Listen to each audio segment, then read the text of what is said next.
Welcome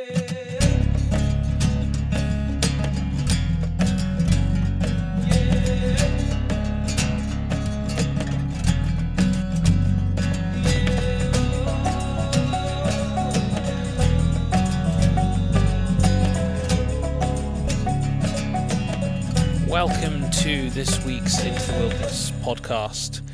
We're back in New Zealand, Byron. Well, I am. Well, you are. I wasn't. I wasn't there. I was still recovering at the time. This was still a matter of... When was it? 2 months ago now. I'm racking my brains to try and work this out. It was in June. Okay. Yes. Yeah.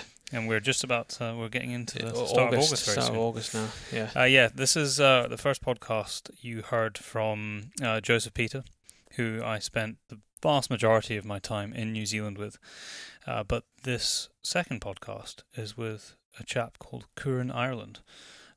In fact, he is going to be here in the office in just a couple of days' time because by just this weird quirk, he's doing some work with his company, which you're going to hear about in this podcast, helping people experience hunting opportunities around the world, particularly Scotland and Canada.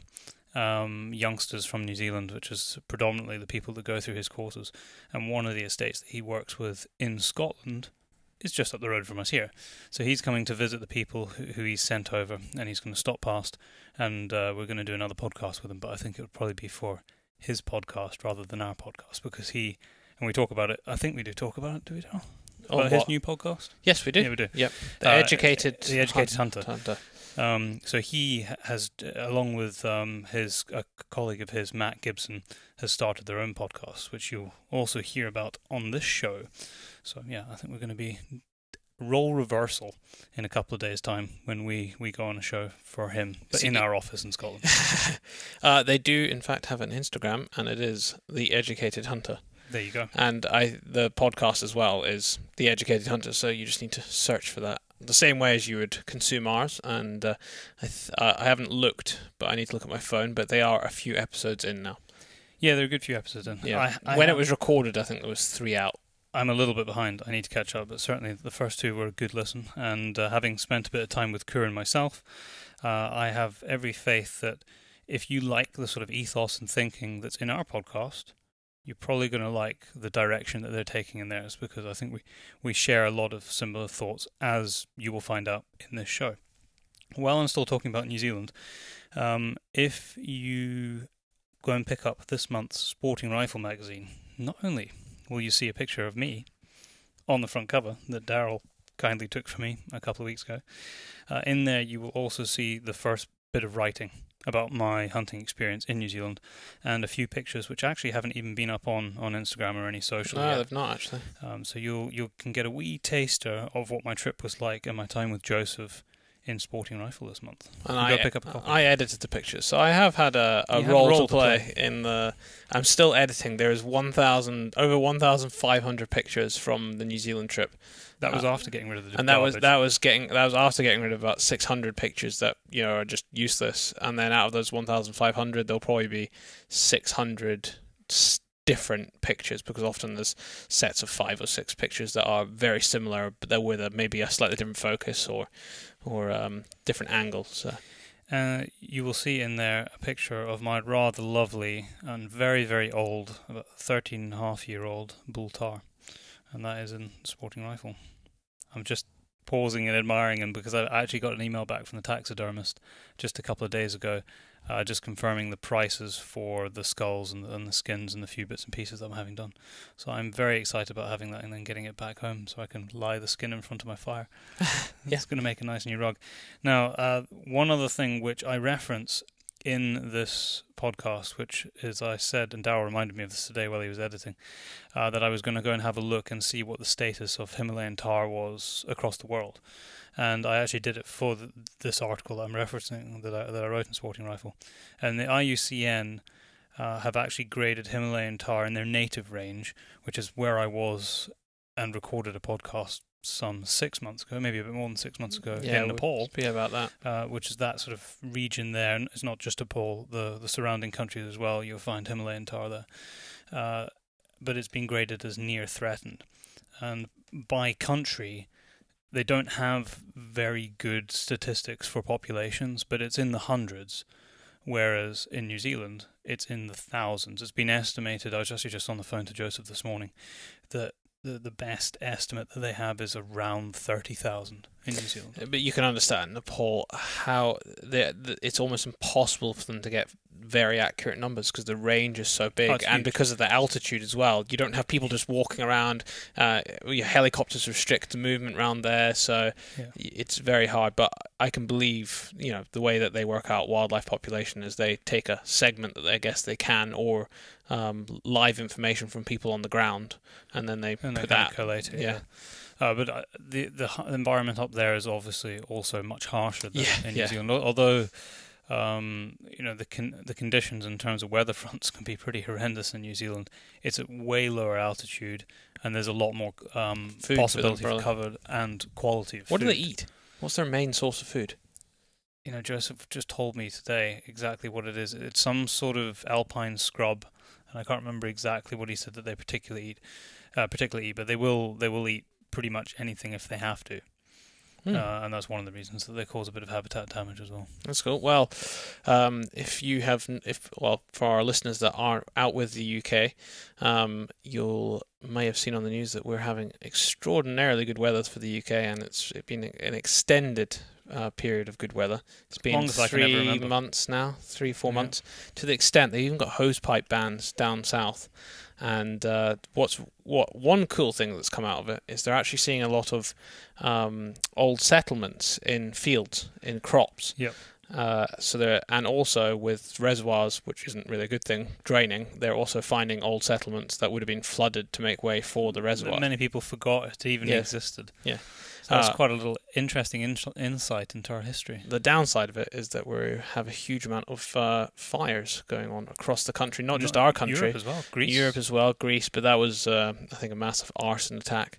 It was, but it was a wildfire. Yeah, and then Sweden, they're tackling a huge number of fires right now. So there is an issue. I don't think currently in the UK there's any raging, but in the previous 3 weeks there has been. Yeah, we've lost lots and lots of moorland over the last couple of weeks, and I would say that if not all of them, 99% of them were started either deliberately or by carelessness. I was just having this discussion this morning, and I don't think any of the fires that happened here were just a pure accident, like a piece of glass or something that had been left. I think it was all like cigarette butts, barbecues. It's hot here, but it's not... Like when I lived in Australia, it's not that kind of heat where you can believe that grass would just combust and burn.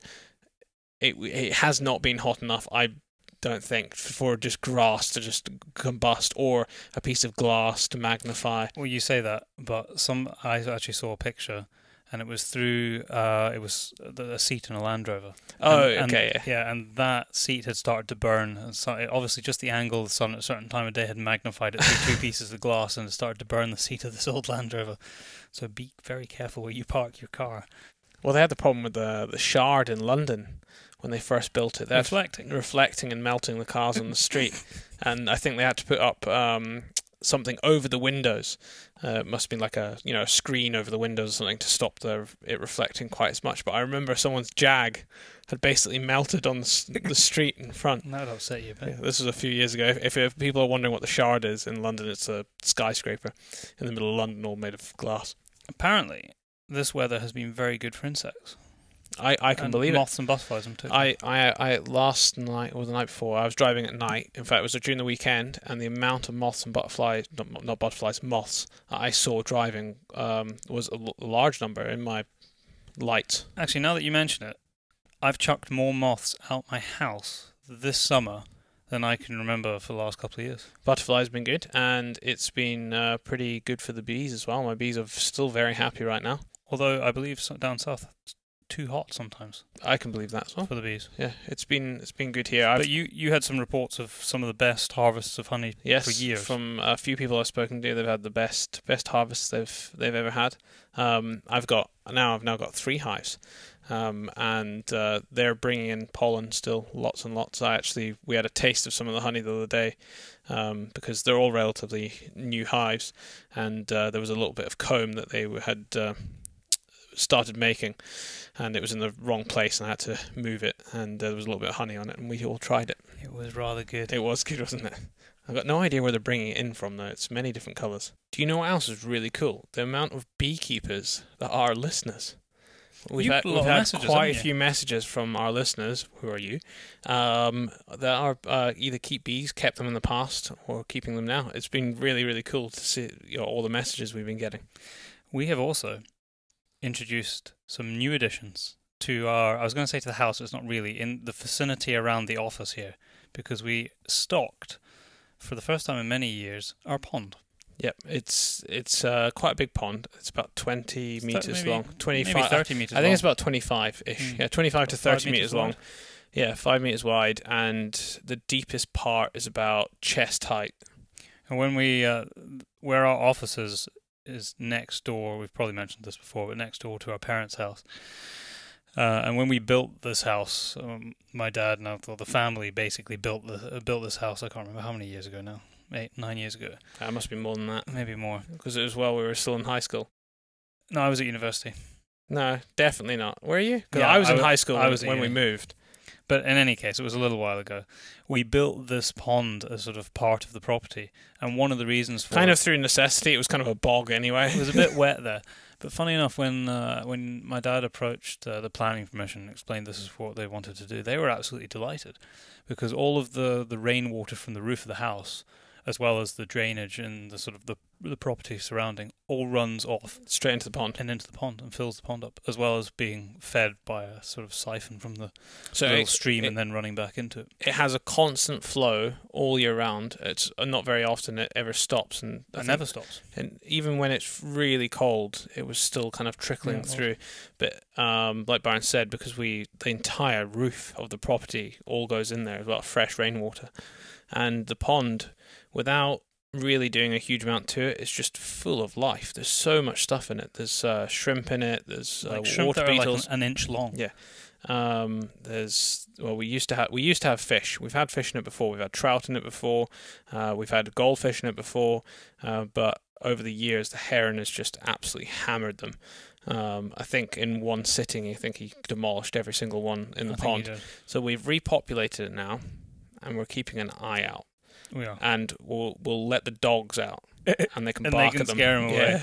But at the moment, there's so much duckweed, I don't think anything would be able to see them. But that's one of the great plans. Well, the difference is before, the pond was quite immature, wasn't it wasn't quite well established, so there was only a select amount of weed that we kind of put in. Now it's a very well established pond. Like, we can't even see the fish anymore, but I think there's about 60 or 70 fish in there now, ranging from koi to goldfish to tench to carp. There's the huge range. Basically, I spoke to a pond people down south, and they sorted me out, and there's also grass carp to try and control some of the weed that's kind of getting out of control a little bit. So I'm excited to see how that progresses. Yeah. If you got any experience with ponds, let us know. And any suggestions or tips. I actually saw that you can get mussels, pond mussels, to put in to filter the water, and I'm tempted to get some to put it in where the flow of water comes in, because I think that's where they would like to sit. And if you know any experience on this, let us know. One thing I would say with introducing species to waterways is always double check and be very careful what you're doing, because a lot of the problems with invasive species that we have in this country is from people planting stuff or putting things in little garden ponds. All of the crayfish, the signal crayfish, that's exactly how that started. Himalayan balsam, people planting it because they thought it looked nice. To be fair, even rainbow trout in small ponds, or I suppose it probably wouldn't survive in small ponds, but ponds that are not quite right, where there is a risk of flooding, of washing it into a river. You've got to be careful about these sort of things. I would never think about putting something in the pond, like a crayfish that can walk. Like, there's no way for the fish to get out. Yeah, there's no way for the fish to really get out unless there's a catastrophe. In fact, we've had some of the heaviest rains with the most massive flooding, and the pond and the river, like, because there's a little burn that runs, I've never met in all the years. It's a long way above it. Yeah, it's a long way above it, so there's no chance of cross-contamination there. But always forward-think these things. Yeah. It's a very exciting time of year, because we are now third week in July. Almost in August. It's warm, it's muggy, the row rut has to be, I believe down south, it's actually started already. I believe there's been some signs. I haven't seen anybody post anything that said it's like 100% on, but apparently there's been some signs. So I am hopeful in the next 2 weeks we're going to get a bit of row rutting action. And then just after that, the glorious 12th. That is not far away. 3 weeks now. 12th of August, start of the grouse season. Yeah, it is. Which for me is basically the start of the season. Because everything just Everything rolls opens on up and starts to open.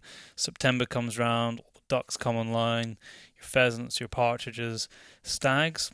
Middle of October, there's going to be stags roaring and filling the glens. It's very exciting. This next couple of months, it's one of my favourite times of year. It also gets quite busy for us at this time of year. Always does. Yeah. In fact, all times of year are busy, but it gets a little bit quieter in the middle of summer, I guess. 2 months in summer. That's fine. I don't mind that. And then it starts to heat up again, and it's always a pain. It's always a pain for us because a lot of work always comes in the back end of the year, and then you look at the hours you actually have that you can work in, and some days Every day it's they like get less. 4 or 5 hours of usable daylight, opposed to summertime where you probably could have completed what you were trying to do in one day, and it might take you 3 days just because you don't have the light. But on the other hand, it does mean that you're not out all day. That is the joys of working outside, but we wouldn't have it any other way. We have a competition winner for you from 2 weeks ago. We asked you to post a picture of your vehicle with the podcast sticker. And we heard and saw from loads of you. So thank you very much. From Land Rovers to cars to partners' cars to tractors. We pretty much had it all. And completely randomly selected is Westy4. Westy4 on Instagram. Westy4 on Instagram. So Yeah. if you are Westy4, then get in contact with us, and then you've got the prizes. I was going to say, the harvest is well underway here and across the country. It is. So Shout out to the farmers. Yeah, if you're in your tractor, hello. Hope we're keeping you entertained during your harvesting season. Very busy time of year for you guys. If you don't have a podcast sticker in your tractor, let us know. We have been supplying we the have country's farmers with podcast stickers. podcast stickers. Actually, talking of podcast And a lot of stickers, gamekeepers, actually, because we were giving them out to gamekeepers on the last show. we were. I think they all went out. Yeah, they all went yesterday. out the other day. Talking of podcast stickers, where did we see a podcast sticker the other day? Did you see one? No, we were together in Where? Edinburgh. Oh, of course, yes. Not on a vehicle. No, In a restaurant in Edinburgh, down the hatch. down the hatch. It's just off, if you're going to Edinburgh, it's in Queensferry, and it's under one of the bridges, basically. It's right opposite an awesome Land Rover specialist garage called Engine 710, which was the reason that we were there that day, to go and have a discussion with Ben and Doug about some bits and pieces on the main Land Rover that we use for a lot of the work that we're doing. Bits of improvements that need to be done, and they weren't quite ready for us, so we went over the road to down the hatch to get some grub, and as we went through the door, there was our podcast sticker. So a big shout out to everybody at Down the Hatch. So if you want to put our podcast sticker in a shop window or something, Or your restaurant. let us know. Yes, not only farmers, we will supply you as well for the next 2 weeks. And with that, we have another competition. I have a whole heap of the latest edition of Hornady reloading manuals coming up to the office tomorrow, I think. Well, they're being sent tomorrow, so they'll be here very, very soon. And all we would like is for you to tag us in a picture, post a picture, or send us a picture by direct message on Instagram or Facebook, or email. feel free to email us and tell us what you are looking forward to most in the upcoming season. So preferably the picture should kind of be connected, but we're not going to hold you to that. We really just want to hear what you're up to. But send us a picture at the same time. Yep, do that. Talking about pictures, I better tell people what they can win. Oh, what can they That's win? what they need to do. Yeah. Oh, no, I did tell them. Hornady reloading manual. Brain fart moment. There you go. We just bought a new camera. It's not here yet. It's not here yet. The delivery people said that they would inform me when it was going to be delivered, and I got a message saying that it had been delivered, but they couldn't deliver it because no one was there. No So it hadn't been surprising. delivered. So they've now taken it to the depot somewhere. Long story. So we'll get it tomorrow, hopefully. This is the story of our lives, getting stuff delivered here. It is We live in the Highlands. Well, not really. Ugh, Almost. Not unbelievable. quite. I had this is what this will make the listeners laugh. So I had in fact it was the fish. I was ordering one half of the fish. Yeah. It was the grass carp, and it wasn't the company that I bought it from fault. It was their delivery company that specialised in live fish, and they regard where we are as highlands and islands. Now we live halfway between Aberdeen and Dundee, and it's about 5 to 10 minutes off the A90. It's not the Highlands and Islands. And the crazy thing is they would deliver it to Aberdeen, but they wouldn't deliver it to here. And Aberdeen's further north than us. It's pretty insane. Madness. And I'm sure there are plenty of people in Scotland who suffer with this. I bet you there's loads of people that suffer with it. And the crazy thing is that often if you do come into the Highlands and Islands, it's a considerable sum more to get it delivered, or they refuse to, or they won't do it.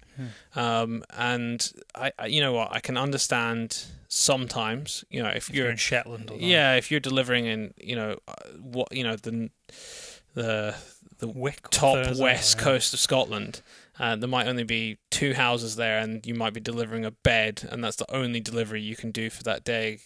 50 quid delivery driving from the bottom of England's probably not going to cut the mustard, but it's I think very frustrating for us. They need a rethink. I think, because just throwing, and they won't even negotiate. No, they won't. That's one of the most frustrating things. You're trying to explain it, because we get, just through running the business, we get a lot of, there's probably like 2 or 3 deliveries arrive here every day, so we have this problem probably once a week getting stuff sent here. Yeah. But anyway, that's our moan for the day out. But feel free to moan about stuff being sent and problems to us. Yeah, we will sympathise. Yeah. In fact, if you have any questions, well, we've been meaning this. If you have any questions, send them in, and we'll read them out and try and answer. It could be anything, literally anything you want. Maybe do a wee Q&A session at some point. Yeah, let's do that. Questions from you, answers from us. So send in questions. It can be literally on any subject that you want.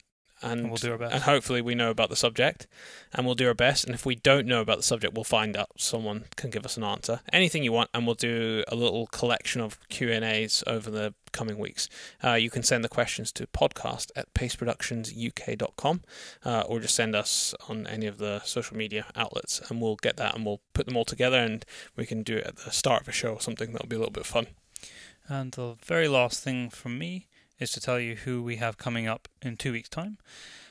She will be here with her dad to record this podcast on Friday, which is 2 days from now, and that is Jenna Gearing. You heard from her dad, Rob, when we were in, I think we recorded the interview with him in Ewa, yeah. He's the man behind Spartan Precision. We had a chance to catch up with her a little bit while we were in Germany and hear some of her incredible stories of just journeys and adventures that she's done in a very short space of time. So I'm looking forward to sitting down and speaking to her about hunting and exploring. Yeah, so am I. But in fact, not the last thing. I was going to say, we are already thinking ahead of shows for next year, and we're going to have to go decide which shows we're doing, and I think we are going to do a show in the United States. Early part of next year, I think that's the plan.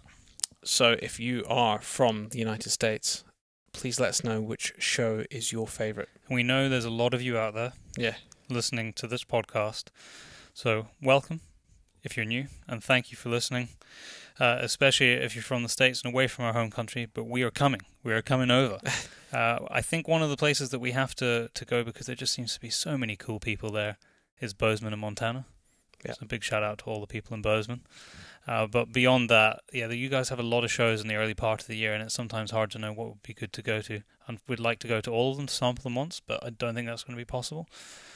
So let us know what you think. What show do you like to go to? Mm-hmm. Even if it's a state fair that's bloody good. Yeah. Enjoy the show. Kuran, welcome to the Into the Wilderness podcast.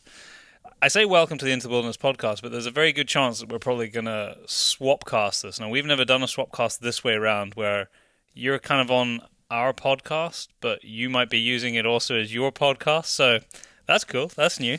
Yeah, well, if it's new for you, it's for sure new for me. And you guys have you're like 4 days into the podcasting world, so welcome. Thank you, Byron. Yeah, so we're officially 4 days in Give me so that people can go out and find you. All of our listeners, how did they find you on the podcast platform? So we're distributing through iTunes initially. The Educated Hunter is the name of the podcast.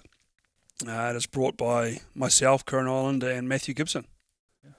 So and what's the premise of? I mean, the title I think probably gives quite a lot away. The Educated Hunter. I'd like to think that we have a lot of educated hunters who listen to this podcast, or hunters certainly that want to improve their sort of level of education and understanding globally. But yeah, what is the sort of the short version premise of what you're trying to achieve with the podcast? Yeah, I mean, essentially it's not too far from what you've just covered, but it really was, or is, we just want to get hunters, particularly initially from New Zealand, but internationally as a whole, to start communicating and sharing ideas and issues. There's a lot of learning to come from other people. Yeah, definitely, we agree. And, you know, I think a little bit of the culture that I grew up in with my hunting is if it wasn't what you did or understood, it was wrong. Yeah. And, you know, as I've grown and matured myself as a person and within hunting, I've learned that that's not the case. And the first way we get to, I guess, resolving issues, or at least bringing them to the forefront and valuing the issue, both good and bad, is by communicating about it and having that conversation. Right. And so I guess that's what we hope to initially achieve with Educated Hunter, and then just hope to bring hunters together. So you've had what are you three issues in? Sorry, three episodes. Yeah, 3 episodes in. Yeah. Yeah, we're flying ahead. But you guys, I was quite impressed when you were telling me you're actually planned quite well ahead, because you've got quite a few podcasts in the bank already. Yep. So we've got 10 recorded, you know, and we're and I've got next week I've got another 3 or 4, you know, to go right off the bat. So there's a lot of people, you know. Thankfully, between Matthew and myself, we have a pretty good base of people with varying interests. Like, they're not all just hunters, just like I am. You know, there's different styles of hunting, and then there's people within my circle of friends that have different values on conservation and the likes. So it's not, and it's something we really want to focus on with our podcast, is it's not all one-sided. It's not just agree with Kuran and Matthew. That's not what we want. Yeah, you want to have conversations. We want to be debate. The format for conversation. Yeah. That's exciting. I'm impressed with your forward planning, because at most we normally manage to run like 3 ahead. We're every 2 weeks as well, and I mean sometimes we are a little bit more. Like we do, like when we were at Iwa, when we do the show over in Nuremberg, and you have an opportunity to meet a lot of people in a short space of time over like 3 or 4 days, and then we kind of managed to get ahead of ourselves. And prior to me coming to New Zealand, because Daryl couldn't be here, we got a whole bunch done, but. Yeah, I'll be impressed if you manage to keep like 10 episodes ahead going forward, because it's a lot of work. People don't realize what a lot of work it is, but we enjoy it, and I know that you're saying that you've been enjoying the process of putting podcasts together. Really enjoying the process. Like, I'm really enjoying, and it's sort of hard to give context on that, because I've been telling you how much I just enjoy hunting. It doesn't have to be big trips, doesn't have to be week long. It can be anything. I just enjoy it. But with that, I find myself being complacent. So what I like with the podcast is I actually get to have genuine conversations about real topics. Yeah. And you know, pick on a few things here and there. Like, I really enjoy it. Yeah. For us, what's been so cool over the last 2 and a bit years is we've had the opportunity to speak to some truly amazing people from all over the planet, and it's been I almost want to say it's been the excuse to have conversations with people that I might not otherwise have had the opportunity to have conversations with. Legends like Shane Mahoney, who have taken the time out to have conversations with us, and you know we learn a lot from it. And I know from the feedback that we get that our listeners appreciate it and learn a lot from those people. Yeah. And I think we definitely do more to take the time to learn from people who know more than we do. Yeah, well, around the world, not just in our own countries. Yeah. Mm-hmm. Yeah. Well, I like, and much the same. I'm really looking forward to, I guess, some of them are idols. You know, it's fair for me to bracket them like that. But then also some industry leaders, and I imagine when I get into it further, there's going to be a lot of information that just isn't there for the public, you know, or the public hide from. And I just want to hear those stories too. Yeah. You know, I think. I think when that all comes out, touch the prickly issues. Yeah, well, I think so. That's what it's about for us, just lay it down and be as honest as possible. And I think we're moving into an era in hunting. And when we say hunting, we sometimes have to explain what we mean in the UK, because hunting traditionally in the UK was always, you were hunting foxes, hunting with hounds. That's what that phrase is. But when we talk about hunting, it's all encompassing. It's all forms of hunting when we say that. But I think with regard to that globally, I think we're moving to a time where we are being a bit more honest about the good, the bad, the ugly, maybe ways that we should be changing what we do. Mm-hmm. And I think that's refreshing. Yeah, I mean, you must have seen it with some of the new publications and people and stuff online. Yeah, certainly. And it's refreshing, but it's probably necessary. And I think, we've probably had it pretty good as hunters, especially down here in New Zealand. We've had it pretty good for a long time, and we're probably not aware of what we need to be doing to represent ourselves a little bit better. I think that's partly an issue. There's any number of things to go down, but that's where it sits for me. I'd like to think that if I could impact hunting and hunters to take some social responsibility with what it is they do, and the way they do it, and why they portray it, and have the confidence to portray it and show it the way they do too.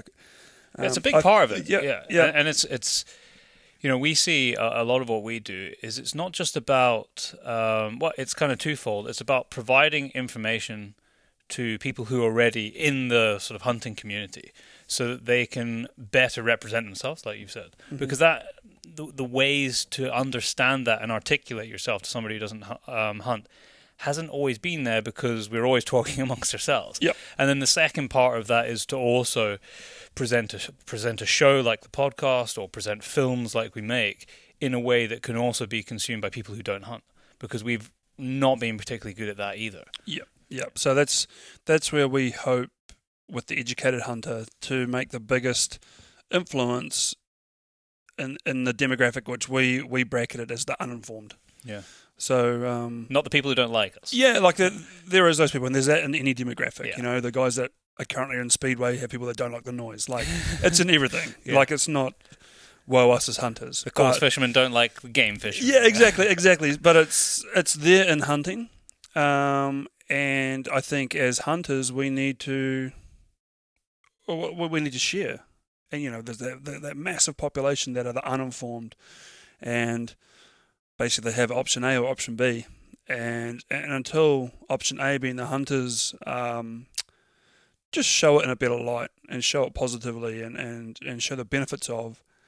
Unfortunately, it looks a lot better to side with those that oppose the hunting. And you got to look into it a lot deeper when it comes to trying to understand the benefits that hunting can have. But also, I think, from our standpoint, we need to be honest about things which are maybe not necessarily done particularly well as well. Yeah, very much so. Very much so. Like, we are hunting animals, like in its simplest form. So we just need to be honest about what it is we do, why we do it, and the morals we take to it as well. Because that's important. They get overlooked, and that's the unfortunate side of things. I think we live increasingly in a society, and we see this. You're living almost like in a slightly different world here in New Zealand from the little that I've seen while I've been here, because it's way more socially acceptable to be involved in hunting, be a hunter here, and you've got a much smaller population but probably a higher number of hunters, so as a proportion it's huge compared to us back in the UK. And it creates a slightly different way of outlook for hunters here in terms of what they can maybe get away with and what's been done historically, whereas we're in a position back at home right now where almost everything we do seems or feels like it needs to be quite guarded. Yeah, certainly. So that touches on something that we believe is, as Matthew and Kuran, or the educated hunter, that we as New Zealand in our youth have the opportunity to learn from countries that have been hunting for longer than us and are now had and have come through different issues, and have changed the way that they are viewed publicly, or are working on changing that. And like, we have the ability to work on those things prior to them needing to be done. Yeah. And I think that's really important, because proactive, yeah. And because we live in, well, for a hunter, like New Zealand it doesn't get much better, you know what I mean? Like, and I'm, very aware of that. Like, we can hunt multiple species, multiple areas, sort of without limitation, other than a few ballot or recreational hunting area type scenarios. But we literally have a free reign in it. And like you say, due to the population, it is socially acceptable on the whole. We have hunting. You don't have much negative, like, anti-type hunting backlash here? Or? So it's starting to come. Yeah. And that's where we see, based on what we've seen internationally, that we need to be proactive now, because we are so small, and I guess in a little bubble, and you could say, whilst hunting is socially acceptable, as New Zealand's population rises and families move more to the city for employment opportunities, and generations get further away from being rural and being off the hill, it's like being connected to the land. Because I sit there sometimes, I'm in my vacant daydream sitting on the hill, and I'm like, crikey, we're almost one generation away from never going camping again. It's true. Well, I look at it, and thankfully my parents took me camping, so I camped, so my children will camp. But then I've got friends my age group with young children that have never camped. That seems mad, doesn't it? So beyond that, if they don't camp, how do you learn that skill set? Like. And it seems like basic stuff if you've done it. If your parents pass it on. Yeah. But it's an alien world if you're 30 years old, and you've never set up a tent and cooked on a little gas cooker or liquid fuel cooker. Yeah, and then from there it only goes further when we talk about hunting. Like, that's a whole other step. But I just going back there, like, I think we have the opportunity, based on the fact that a large number of our population still support hunting, to change it with support. You're in a strong position. You know what I mean? Yeah. Like, if we can get it publicly, be proactive publicly, whilst we've got number and support, like, that's as strong as it's ever going to be. If we let that demise sort of happen over time, and then the hunters become a minority by further population, then it's a harder battle for us at all. So, I guess. But how do you tackle like we were just saying, the moral reasoning why we hunt, why we take life, and why we feel the need to undertake this activity of hunting in whatever form it might take, whether it be pig hunting here, or whether it be stags in Scotland, or stags here, or duck shooting. There's a whole multitude of different skill sets and different ways that we can hunt and harvest food for the table. And trophies in inverted commas, which is another discussion. But how do you tackle the current situation in New Zealand in terms of the sort of moral responsibility, when from what I've seen, and you feel free to correct me here, but the kind of management of game. I know it's not really much of it's not really classed as game here, but what we would see as game species, your tar, your chamois, your red stags, and all the other deer species, those kind of game species that people want to pursue in the activity of hunting, don't really have a management plan. No. Yeah. No, so and we often attach the kind of the moral responsibility to moral responsibility of management and actually looking after and taking care of a species, and it's kind of all tied in a circle. And when we're explaining why do we do what we do when we're culling hinds in the winter in Scotland, and you start to paint that picture for somebody so that they can understand. But here you've got a very different scenario that would be quite alien to people back at home. And I mean, I've learned a hell of a lot in the last 10 days. It's not maybe quite how it seems from the outside. So maybe you can flesh that out a little bit. I mean, that's a whole... Yeah, that's cheapers. That's going to take some time. How long do we have? Yeah. Well, to put that simply from the bits that I heard as Kuran, we don't manage them. It's almost like a peak and trough thing. Like, there's too many, let's get rid of them. There's not enough, move on. And that's over quite a lot of species you're referring to. Yeah. This is across the board. I think if we went down each species, because it'd be... and just to, so I'll let you carry on, but just for a little bit of background for people listening, there isn't really a lot here. We're using somebody else's house right now that we have permission to be in, and that's the phone ringing. But so we'll let that ring in the background, but we're not going to pick it up because it's not our house. A lot of the species that are here in New Zealand were introduced. Yeah. So, essentially everything we hunt was introduced. Yeah. You know, and therefore classified as a pest. Yeah. So it becomes pretty. It wasn't hard. Originally though. Well, it becomes pretty hard to manage a pest, doesn't it? Yeah, but originally when it was introduced, it wasn't classified. So it was introduced for hunting. Yeah. You know, and a gift to New Zealand. You know, and now they're a pest. Quite a lot came from Scotland. Yeah, definitely. Thank you for that. So now it's a pest, and we don't have a management system as such. There is management that happens as a result. If that makes sense, like so if numbers were deemed high or there was like a tuberculosis scare, because there's another big topic in that, but then management might exist in the form of culls and poisoning. There's not ongoing management, and then one thing because of our unique hunting demographic, some of the hunters are going to have more of a problem with introducing a management system than the non-hunters. Yeah, okay. And that's because the free reign would be removed. It's our right as Kiwis, quote unquote, to hunt and have numbers, and it's dockland. So when they refer to dockland, it's for the Kiwis. And that's the Department of Conservation, which is your public lands. Public land. So an organisation that's there to look after public land, both plant and animal pest control. So that they do govern all that, but then they also look and promote access for Kiwis. Okay. So, you know, the trouble with that is hunters are going to have an issue with that. Yeah, because you could do whatever you like, and now suddenly someone's telling you someone's you can't put a do handbrake stuff. on that. Yeah, and they're going in there and they're culling hinds, and X amount of people are going to say, well, I could shoot that hind and my family could eat it, and then it's all very true. Like there's nothing wrong with that, but I think to find a balance that exists between management for New Zealand and our native species, New Zealanders that hunt and want to learn to hunt, and then just the balance for the animal itself, management needs to come out so it averages out over a long playing field. Yeah. Not up and down and to suit. Because you've got big peaks and troughs right now.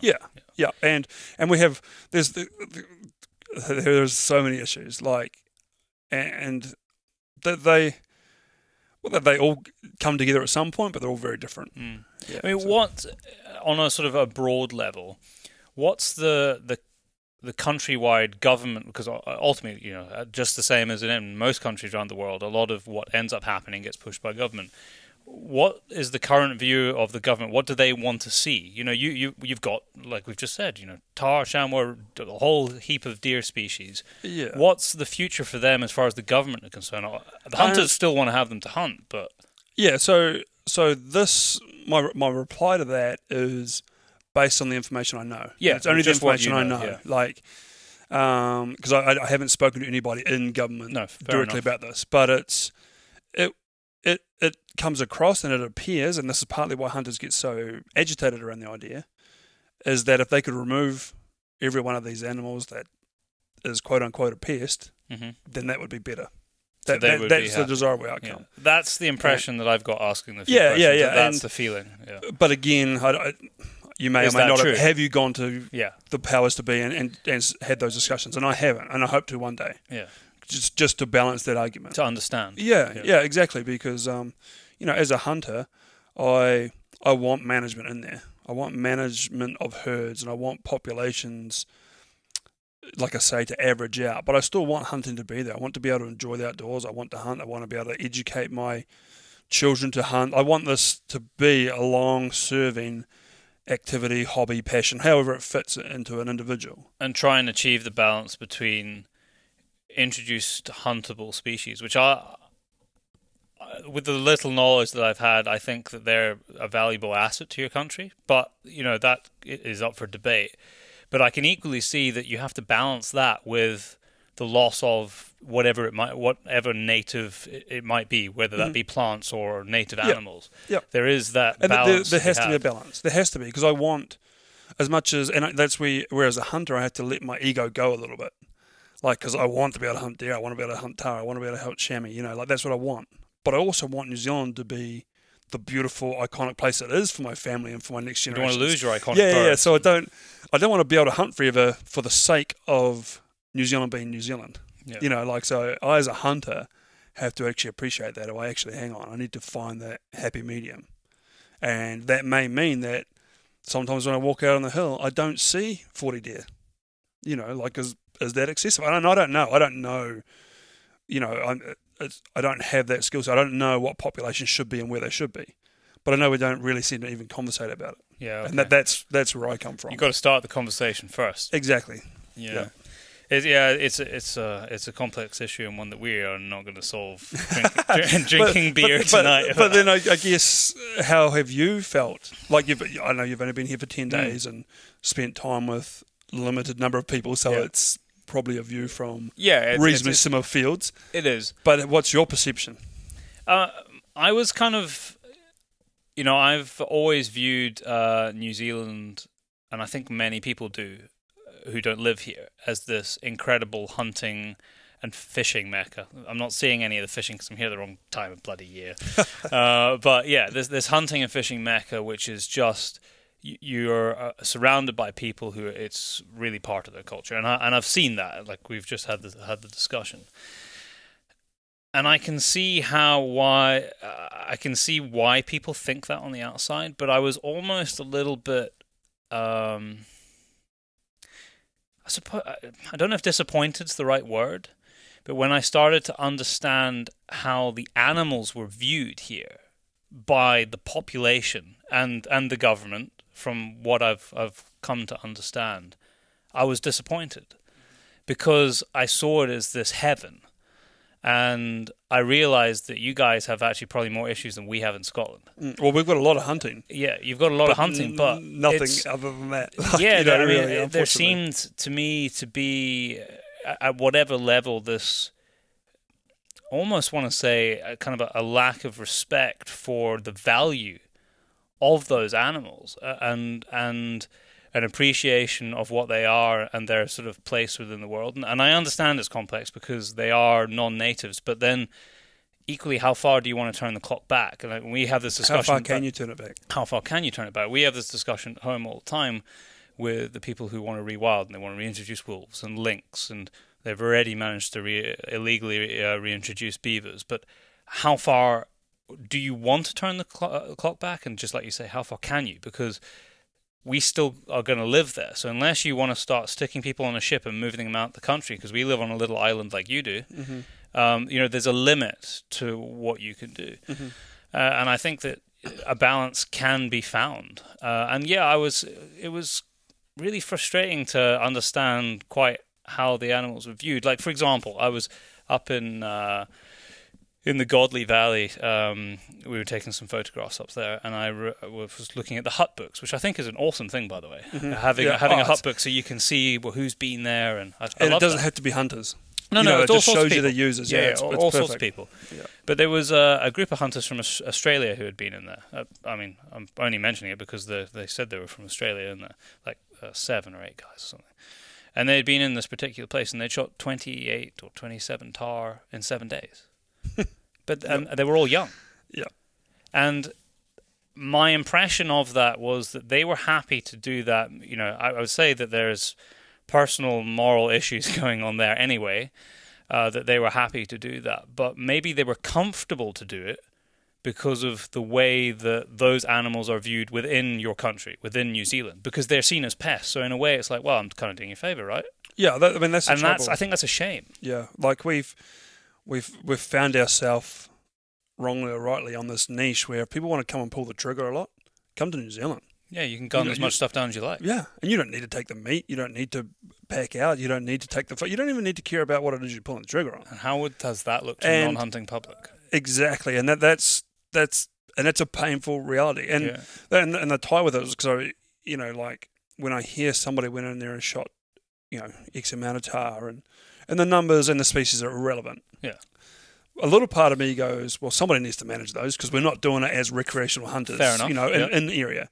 And then I go, but like, how many of those were young bulls, or how many of those had potential, or how many of those perhaps could have been income generating for New Zealand as a whole? There's different opportunities that could have come with it. Like they're majestic animals, any of these species. Yeah, they are. But we make them valueless. You do, yeah. Yeah, it is a system, and you can see with that example I gave you, the lack of, maybe it is the case that they thought they were doing New Zealand, in inverted commas, a favour because it's seen as a pest species, but there shows a lack of education because it was all bulls they shot. Mm-hmm. So what's that doing to the population? Well, okay, congratulations, you've reduced it by 28.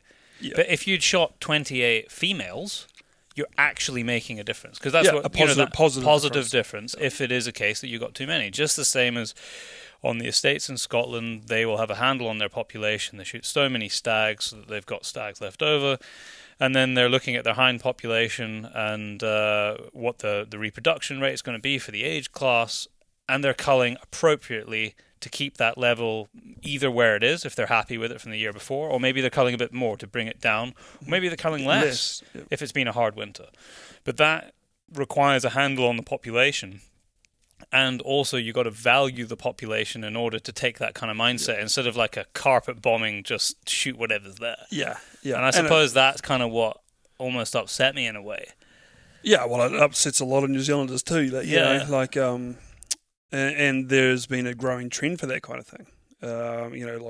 Social media has allowed that to be seen. There's a lot of people coming and shooting a lot of different animals. Do you think that's played a big part? The sort of social media, come on over to New Zealand. It has made seeing that as an opportunity available. Yeah. And then you look at it. For those that are interested in hunting and looking at it from those that like overseas experience and adventure, you can come to New Zealand on a road trip for 3 weeks and add in a 4-day hunt where you can shoot wherever you want for as long as you want. But you can't do that kind of thing anywhere else in the world. And it's, at the moment, fine. We don't have a problem with it, quote unquote. And that's it's just really unfortunate. I believe it's unfortunate. It is a shame. I will just add, in terms of like a positive note at the end of that, is that it's a freaking awesome experience.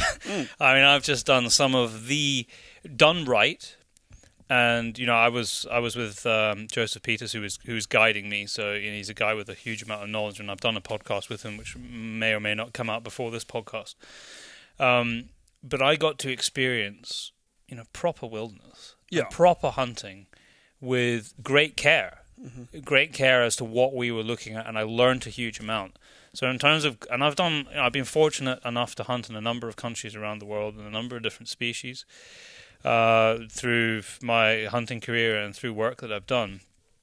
And it's right up there. It is like it is an awesome experience. It's right up there in terms of the species and the experience and what it takes to hunt those animals.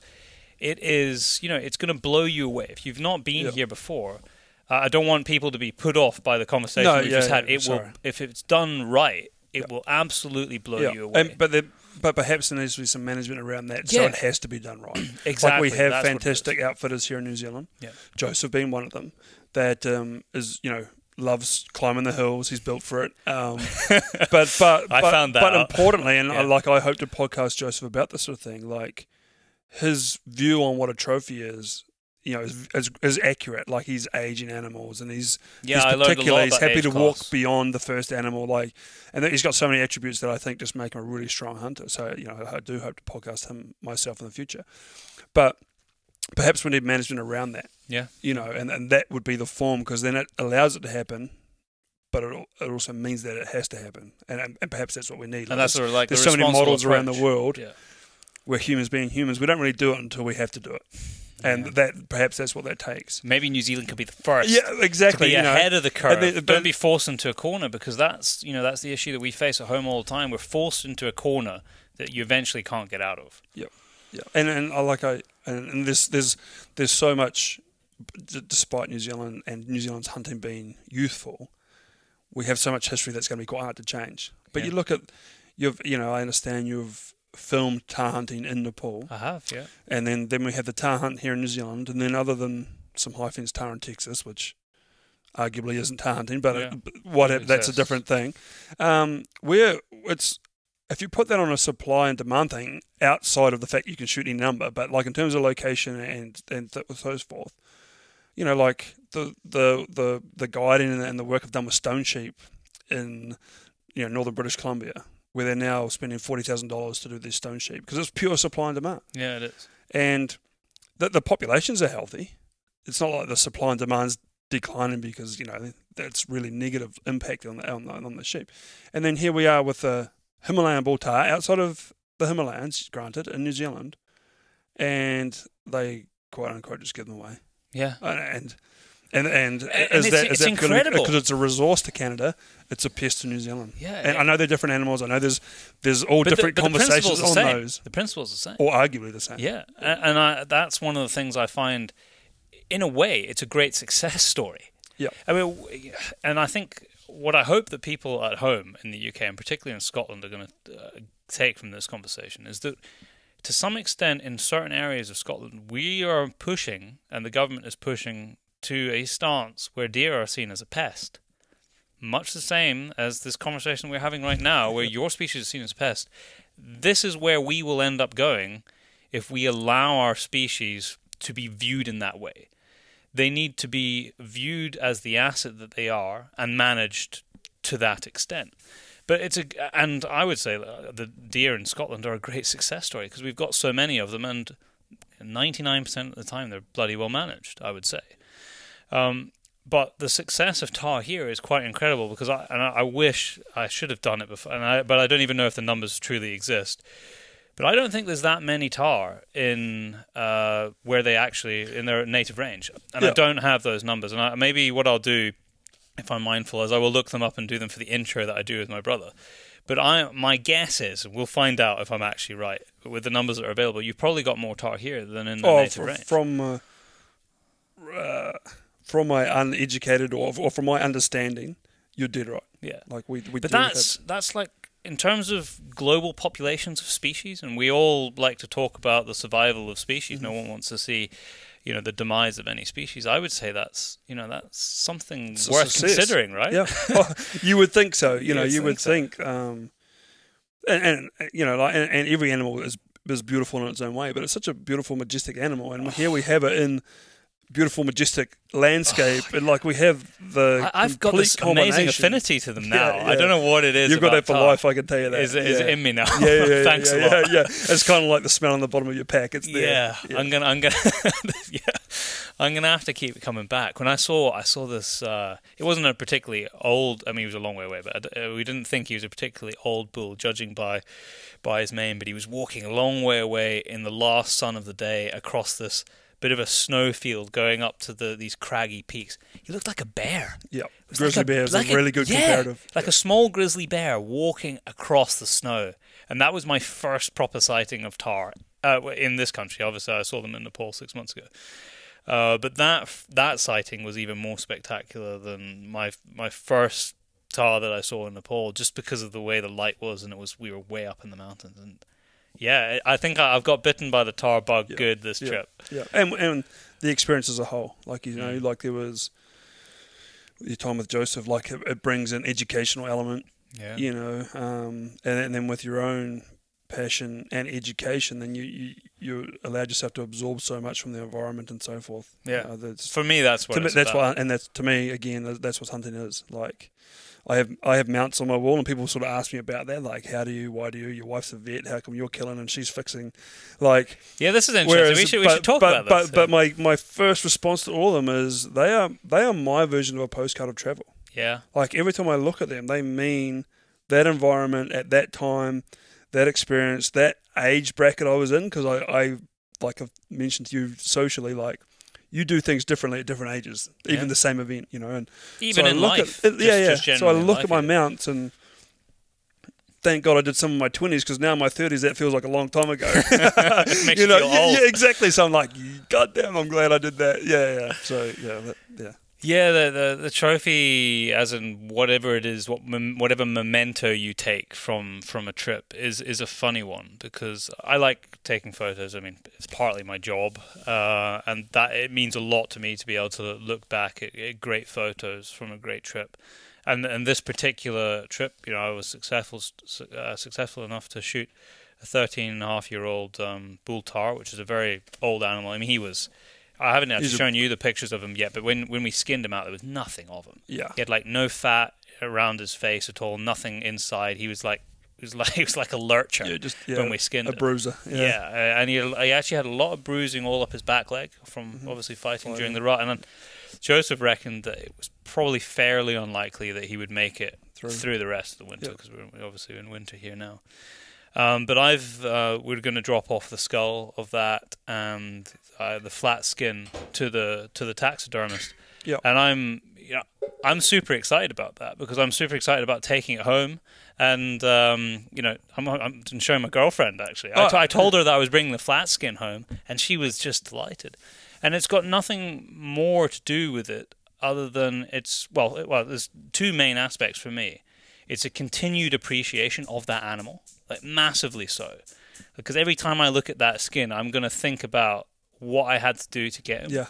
The volume of sweat on the forehead, the frozen boots. All of that stuff. And think about, how old he was and in what state he was in. And the same when I put those, the horns up on my wall, probably in the office. And none of that stuff, if someone was to walk into my house and look at it, none of it has to do with dick measuring, I promise you. For me, it is just a way to hold on to that experience a little bit more, and a continued respect for the animal. That's 100% what they mean to me. Yeah, a continued respect, and just to strike some memory, and that matters. It does matter. I love a good photo, but unfortunately, they have to be given to me because I don't have that skill set. But so they're my 3D version of a photo, and that matters to me. Yeah, that matters to me. Yeah. But trying to explain that to people sometimes is quite difficult. But I mean, what would be the alternative to that? Sometimes I wonder whether someone who's critical, why do you need that on your wall? Why do you need those horns on your wall? Well, would have you been happy that I took all the meat out, which we did? I've got some of the meat that I'm taking up to my cousin sitting in the fridge right now, and the rest is sitting in Joseph's freezer. But would have those people who are critical of that been happy that you took the meat out but left everything else? Left the skin and the horns on the mountainside? Would have that made you a better person? Mm-hmm. Yeah, but most people can't answer that. No, exactly. And for me, my personal belief on that is 100%. It shows respect for the animal. I'm utilizing more than just the meat, and I always take the meat. But for me, I want every portion of the animal. It means something to me, and I respect the fact that I took that animal. So it doesn't matter to me hugely. Yeah, it's definitely not something. Just getting something that you were touching on there. Your wife, your good lady, is a vet. Yep. Now that's some people might find that a kind of a strange combination. Somebody who passionately hunts, taking of life, vet, saving of life. Yeah. I mean, she's married to you, so I'm guessing she's okay with it. I got by at some point. Yeah. No, it definitely comes up. It comes up all the time. How, especially in reference to her, like how come you're married to a hunter? How come your house is full of dead animals, quote unquote dead animals? And my wife is a vet and a very good vet, but as part of that role, she is comfortable to humanely euthanize animals. And as she refers to it, there's nothing inhumane about death. So she can comfortably sit in that bracket knowing that I didn't just pull the trigger on everything. I worked hard at it. I measured it internally against myself. Did I feel comfortable? Will I be resourceful with it? Is it the right animal to take? Is the impact negative for the other animals? Like she knows I go through this entire process. It's not just a whim. And then and then she sees the joy in what I do for me. She doesn't share my hunting passion, but for sure, shares the fact that I have a passion. And so she knows when I come home and I'm smiling from ear to ear and I've been successful, the dogs have gone good, depending on what it is I'm doing. She enjoys that. And she loves the fact that It makes you the man you are. Well, it makes me the man I am, Yeah. but we thankfully have a pretty good freezer, Yeah. as a whole. Or But 3. yeah, or 3 freezers, yeah. But it's more than that. Like it keeps me balanced. I think a little bit goes back to primate. Like she's a little bit like, thank God I've got a man of the house. Yeah. And but you're judging, you're damn right. Yeah. Because I think that it's something we don't talk enough about. And I'd say probably I'm guilty of that too. We talk a lot about hunting is great because, well, maybe not here, but at home it's part of a conservation and management thing. That you've got the meat aspect of it, you've got the ethical treatment of game, but we don't talk that much about what it does for you as a person. And there is definitely this deep connection to the primitive being that we are. It's just the same as, and I can't claim using this analogy, but it's just the same as you stick anybody around a campfire, anyone. If they've been in the town, maybe it is perfectly possible in this modern world that we live in that someone has never sat around a campfire before. And if you stick that person around the campfire... I apologise for whoever that is. I'm sorry. Yeah. Send us an email and I'll fix it for you. But if you put those people around a campfire, they're going to sit and stare at the fire. Why? Why is that? What is it about the heat and the glow of dancing flames that entrances people?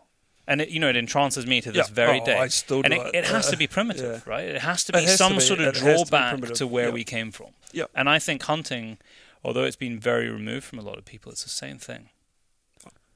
Yeah, no doubt for me, and no doubt for my wife. Like, it's not just something. It's not a story I'm portraying on behalf of my wife. It's definitely a real thing, and and if I compile that, like, she knows what it means to me, and I'm lucky to have a wife that understands that.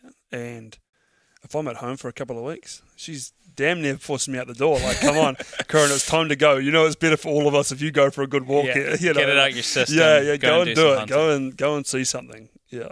And it's sort of, I don't know if it's primate, but then that explorative part of our nature. I think that's where hunters have that as well. Yeah. Like, what's over that next brow? Like, God damn, I'm tired, but what's just over there? Like, and turns out it's the same damn thing you were looking at, but you just had to check it out anyway. Like, that is a strange aspect of it, and it's one of, I don't think, maybe not every hunter's like that. But I think a lot are, and I think an increasing amount are now. The younger generation, like my generation, I think I can still claim to be young. They seem to hold on to it. I'm turning 31 in like a week, so I think it's game over then, isn't it? They seem to want more of the experience, and they seem to be chasing that more. We see it with the conversations that we have with people. It's far more, and it always should be this way.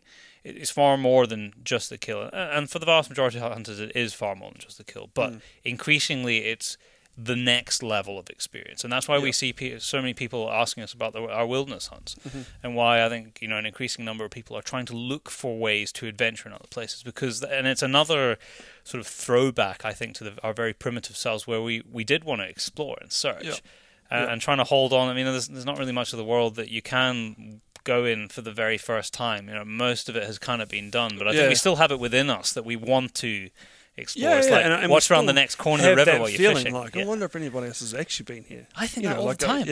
Just like, I stand on a rock on top of this little pinnacle up in the mountains, even where I was with Joseph now. Like, I wonder if anybody stood like here, literally under where my feet are.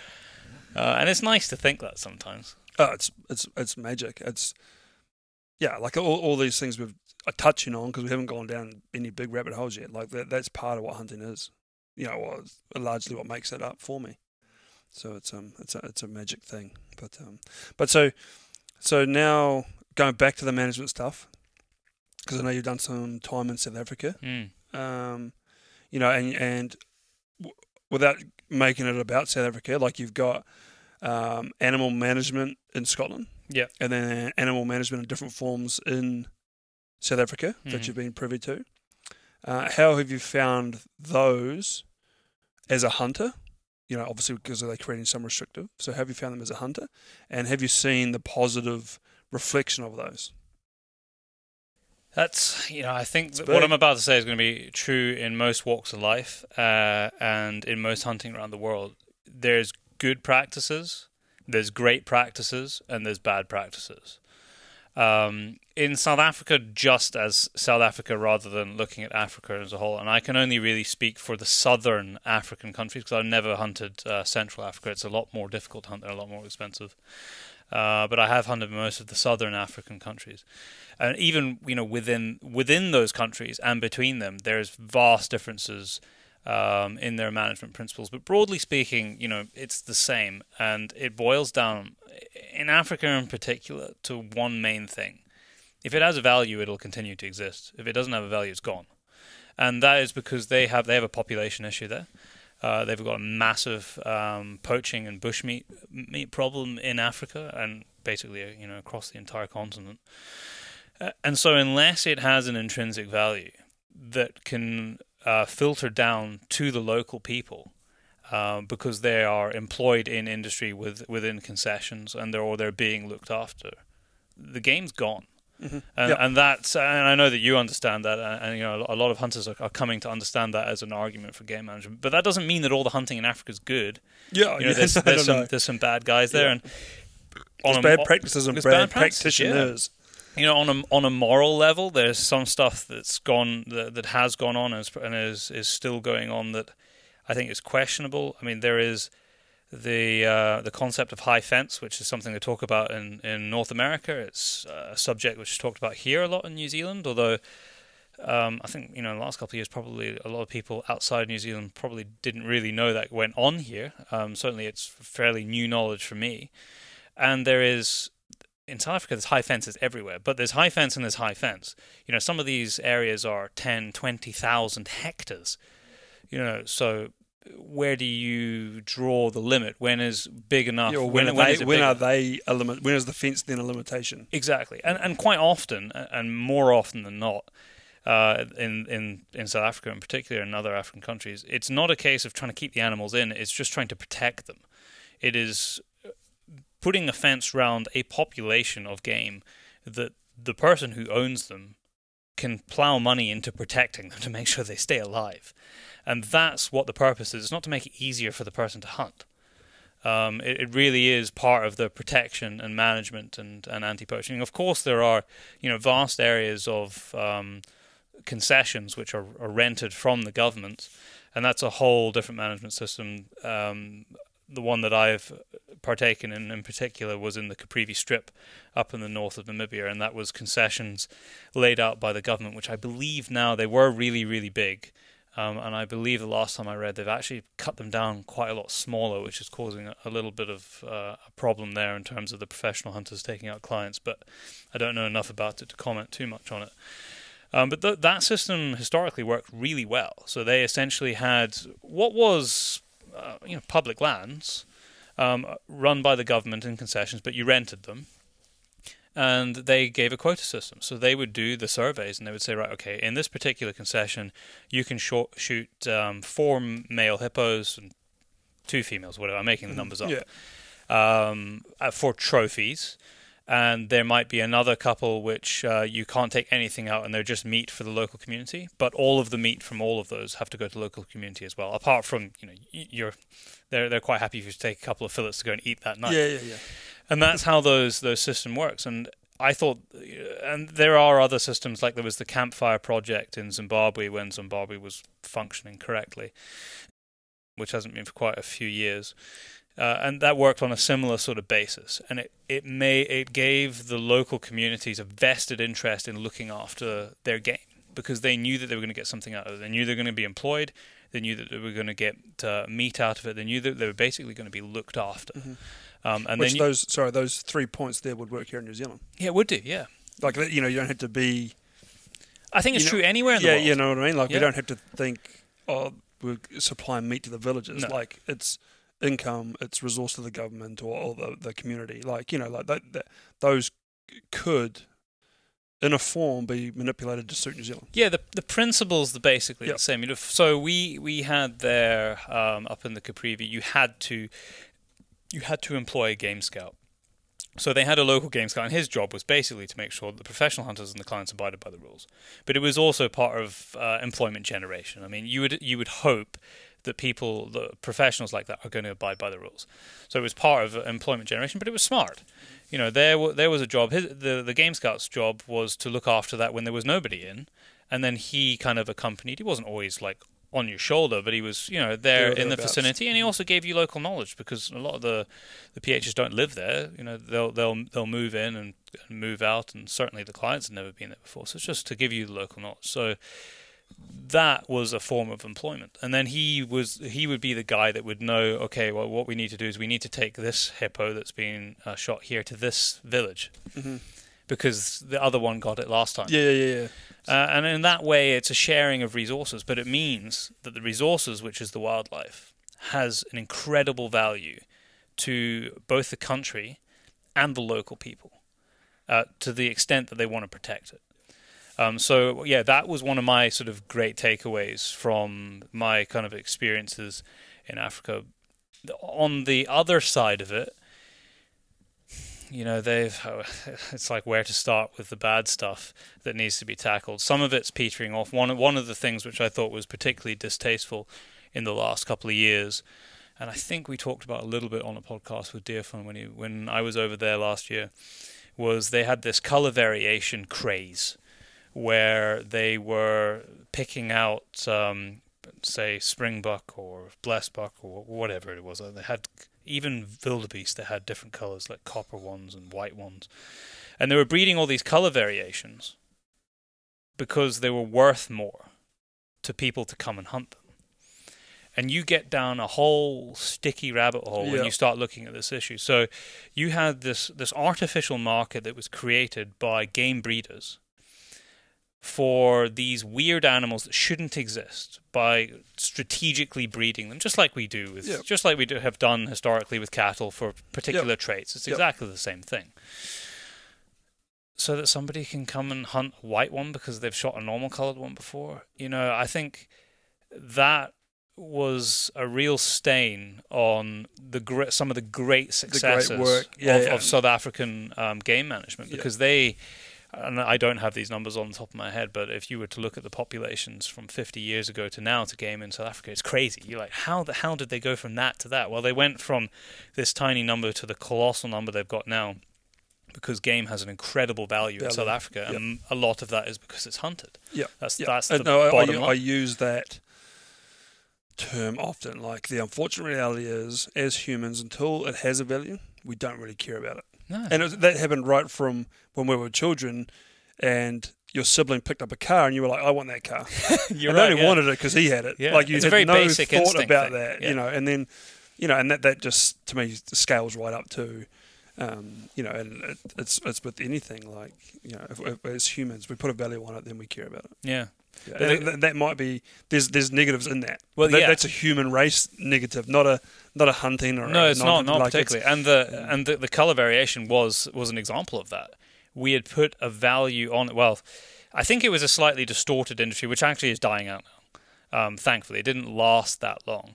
The game breeders saw a niche. There were, you know, normally a very stereotype of hunter who had killed everything else on our planet, probably was the kind of guy that you and I wouldn't particularly want to associate with, probably was just a pure trophy collector who really didn't give a shit about the game but wanted stuff on the walls. You know, I'm not denying that those people don't exist. They do exist. Well, and I think just with that, like, at some point this has to become about a business. Like, it's money generating, and it's income, and it's expenditure. Yeah. And regardless of the business, there's always a small demographic that are trying to bring in something new, the wow, the health. Exactly. And that's what happened in hunting. And that is exactly what happened. They were trying to find a new angle. And so they created all these new color variations. But I think my understanding of what ended up happening is the market got carried away. They carried on generating all these different colors of game, which was worth an absolute fortune. And then they realized, actually, most people don't want to hunt these weird animals because it's not normal. And so they ended up not being able to get rid of them. There was the few small number of people who were paying big money to come and kill them. But I think morally, you try and justify that. Like try and explain to a non-hunting, we created all these different colours of animals so we can kill them. Yeah, I mean, that's it's just distasteful, weird. But it's distasteful to me as a hunter. Yeah, and it's like, distasteful to me. It's not all the hunters agree with that. Yeah. Like, So that's right. one of the bad sides of it. And then I'm not going to get into this because it's so complicated. But the canned line hunting scenario in Africa, is another area which it's not black and white, but is another area that gave it bad names. But just to finish my answer to your question, in Scotland, I'd say from what I've seen around the world, I think we do a fairly good, and I'm not just saying this because it's the place I happen to live, but I think we do a fairly good job of managing our game. We don't have that much in terms of game species, big game species. We've got 4 deer species in Scotland. I don't think there's any muntjac there yet. Sometimes everyone tells you one's gone over the border. Someone gets found. I think one gets found on the dual carriageway. But we got 4 main species, predominantly roe deer and red deer, and a lot of the red deer are on private estates. So we don't have the vast, freely available public land access that you have. I'd say that our hunting is still very affordable. I would say that your hunting probably could do with actually, and I'd like to get into this. There being more, actually being some more formal charging system so that you can plow more money into conservation and the management of your game. That might be a way to do it because it's fairly freely available right now. But in Scotland, I'd say that we do a pretty good job of it, and a lot of credit has to go to the fact that most of that is done privately. Because there's a lot of private land there, and it's done on the whole very well. Yes, there's a couple of bad guys, and there are also some areas where you might argue, there are some estates that have basically removed all their deer and they've only got grouse there now. Is that the right thing to do? You can have those debates, but I'd say if you look at the country as a whole, we have a fairly good balance and also a fairly good handle on what we have. We pretty much know what our populations are. Some organizations might disagree and they will say that we're murdering all the white hares, but equally, this is a debate we've been having a lot recently. A lot of the estates will turn around and say, well, show us somewhere that's not a managed estate that has more hares than us, and then we'll happily learn. But no one can. So those are those little media biases and places with different agendas. I think Scotland in particular, like based on the work I've had to do to understand Scotland now with Ultimate OEC. Yeah, we'll get to that. Yeah. I see that there's some massive strength in what you do, and like you touched on there, like I forget the figures. You may know them offhand, but gamekeepers look after like 2/3 of Scotland. It's pretty high. I don't have the numbers, but it's pretty high. Yeah, like and it's like when you referred to privately cared for, like it's astonishing, and really, and like you say, there's always people or organisations that can find faults, and there probably is always faults. You will never remove all the faults. No. Yeah, but you look at it as a whole. Like we're introduced, we've upset the balance, and if people are doing their part to try and get the balance back, then I think we need to look at it a bit broader. But I think Scotland's doing a good job. Yeah, and it's not done, but it's. No, so it's not done. There's definitely of it. There's always stuff that you can do better, and I think we just need to be prepared to learn. And with a country like ours that has so much history and heritage, because it's a very old country, it's sometimes quite hard to change ways of thinking and also management processes because they've been so embedded. And I think we do need to be a bit more open to learn from other people and also adjust those management processes. Maybe be more sympathetic to the way that we use the land. And I think that's going to come. What I see from a younger generation of head keepers that are starting to filter through, which is just the natural way of things as people start to retire, is that they have a deep care that goes far broader.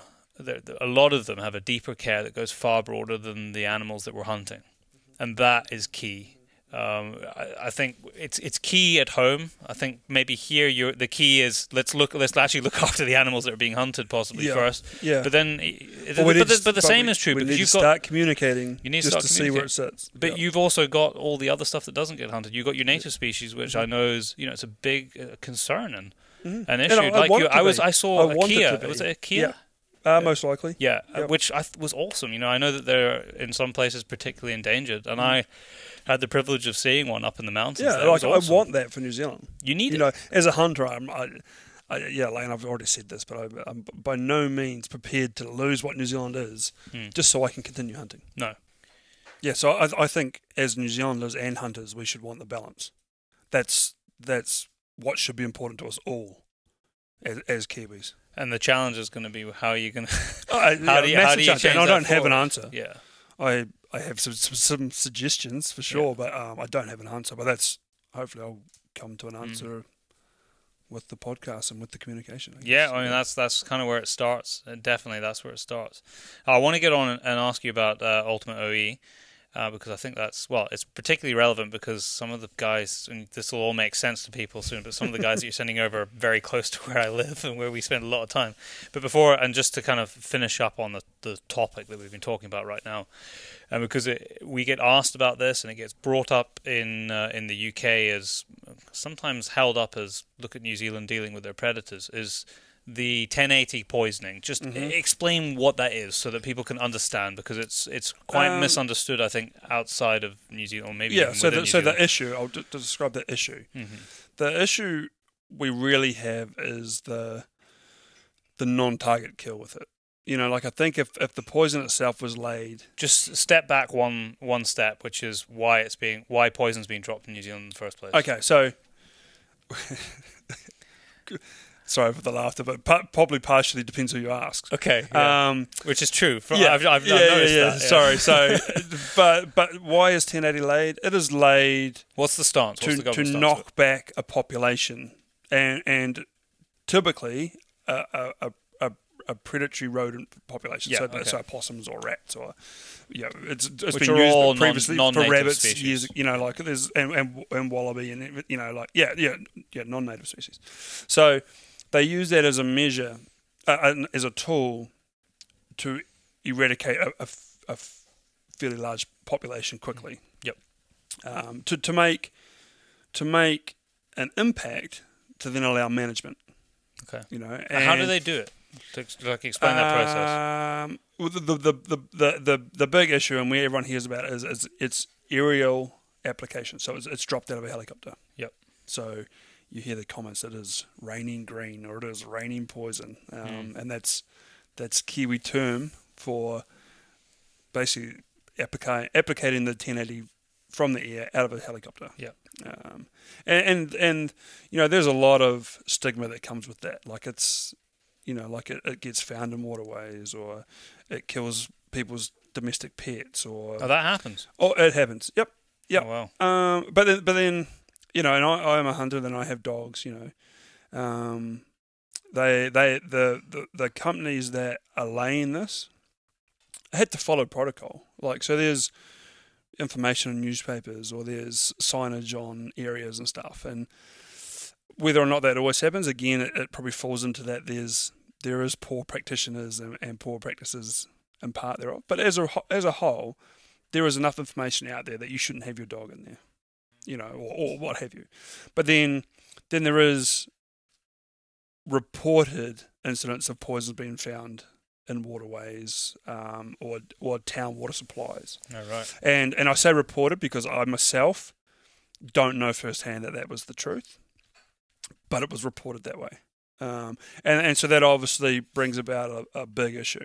And I guess as hunters and people that actually like animals, like 1080s, it's a poison and it's a slow death. It's not perfect. And then when you combine that with non-target kills, so when they poison, it's like a lot of secondary killing. So when they 1080 an area for possums, yeah, and a lot of deer die, all the deer hunters are disgusted by that. And and the non-hunters. Like, there's a lot of untargeted kill there, right? So that's where the band 1080 or the FUCK 1080 comes about. Like, there's an anger because against it's quite 1080. and it's indiscriminate. Yeah, it is. It can be. But it can be. Yeah, sorry. So it can be, because I myself sit on the board, like on a board functional within Kuran. Like, I sit there balanced between. Can I be on this board? Sometimes it's a strange board to be on, but I don't like 1080. I don't like the non-targeted kills or the secondary kills, but I don't have a better solution. So that therefore I sort of expect of most people, I go to those that are educated, and I would like to think those that are still applying this or giving the okay have the education to know that there is a benefit for this. And I did a podcast with Stefan Hope a couple of weeks ago, and he comes from a conservation background, and his delivery when we talked about 1080 is he said to me, and it resonated with me a lot, and it stuck with me, and I'm going to repeat it right now. But he referred to 1080 as being our chemotherapy. It's not perfect. Nobody likes it. But if it can put New Zealand in a holding pattern where we can keep some native animals for a set period of time until we find a better solution, perhaps it's the right thing. Fair enough. And I was a bit like, oh shit, that's hit the spot. Like, didn't make it any happier if I saw animals dying from it. It doesn't appease that. Yeah. But it put a balance in there. And I know one of the big arguments we get is like, why 1080 possums when we could make an industry and have guys go in there and trap them and pluck them and so forth? It's hard, and you can't get the guys. Yeah. Like, there is guys in New Zealand that do it. Yeah. And are still in that frame, and they're still doing it, but not in a population big enough to actually have that industry. And I know guys and tackle all the possums. Yeah, but I know guys in that sector, and the biggest thing that holds them back is they can't get good enough guys, and they're paying wages, and they're getting holiday pay, and they're getting sick days, and then we believe that there's enough guys out there that will do it self-employed without holidays, without sick. It's like, come on, like. It is one thing to say that, I'll go up in that gully and I'll get all those possums and I'll do that and I'll spend 60 days in the bush, and it does happen. I know guys that do it firsthand, but it doesn't happen enough. Yeah. So to tackle the problem. So to manage the problem, or get it back into a number that's viable, type thing. So something mass has to be done in some areas. Like I've touched on it. For me, it wouldn't be 1080 in a perfect world, but it is 1080. Yeah, it's hard to make it sit comfortably, especially when I think pretty much the rest of the world has moved away from it. Like we used to use poison in the UK all the time. Yep. It used to be part of the tool set for a gamekeeper in days gone by. And even to some extent, obviously we still use rat poison around households. Yep. And that's pretty much about it, really. But it was common practice. I don't know, and that's why. But not anymore. For this is my version of 1080, because when you put the education around it, like we use, and I'm unsure of the figures, but I think we use like 70% of the world's 1080. Doesn't surprise me. When you put the scale of New Zealand against the world, it's like there's some proportions that's been thrown apart there. Yeah. But then we've also got a lot of land for our size of us that is. Uninhabited. Or the access is difficult. Not impossible, but difficult, and difficult to work in. It's one thing to say you can get to that peak by going up that ridge, but then what about every possum that's not living on that ridge, or rat, or what I mean? Like, you've essentially got to grid search that country, not just climate.